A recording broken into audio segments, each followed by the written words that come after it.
Hi నమస్తే, ఎట్లున్నారు? నేనైతే మస్తున్నా. మరి ఒక మినీ బ్లాగ్తో అయితే మేము ముందుకు వచ్చేసాను. చూస్తుంటే అయితే అర్థమైపోతుంది కదా. నేను అన్నము అండ్ పెరుగు బనానా కలుపుకొని అయితే తింటా. ఎంతమంది మీలో తింటారు? ఇది ఫేవరెట్ ఫుడ్డో చెప్పేసేయండి. నాకైతే ఫేవరెట్ అనమాట. అండ్ అయితే సమ్మర్ సీజన్లో అయితే నేను ఇంకా పెరుగు అన్నము కలుపుకొని తింటా, మ్యాంగో వేసేసుకొని. సూపర్ ఉంటుంది. పెరుగు బనానా కూడా నాకైతే మస్తు ఇష్టము. ఇదైతే మీలో ఎంతమంది తింటారో కామెంట్ చేసేసేయండి. ఇది కొందరికైతే వెరైటీ. మా ఫ్రెండ్స్లో అయితే కూడా కొందరు తినరు. నాకైతే మస్తు ఫేవరెట్. ఇదైతే చూస్తున్న వాళ్ళైతే మీకెంతమందికి ఫేవరెట్ అయితే కామెంట్ చేసేసేయండి. అసలు అన్నం ఏంటి ఎల్లో ఉంది అనుకుంటున్నారా?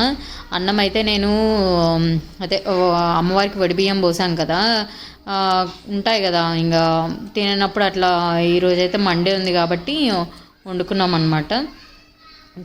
అందుకనే ఎల్లో ఉందన్నమాట బియ్యం అయితే. ఇంకా నేను పెరుగు మంచిగా బనానా వేసేసుకొని అయితే తినేసేస్తున్నా. మంచిగా ఉంది అసలు. తింటుంటే అయితే హాయిగా ఉంది.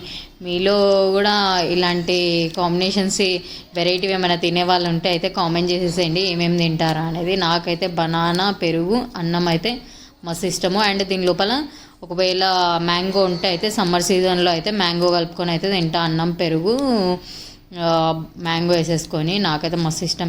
అండ్ చాలా బాగుంటుంది కూడా. మా ఫ్రెండ్స్లో అయితే కొంతమంది అస్సలు తినరు. అమ్మో ఎట్లా తింటున్నావు తల్లి అని అంటారు. నాకైతే ఇదైతే మస్తు ఇష్టము.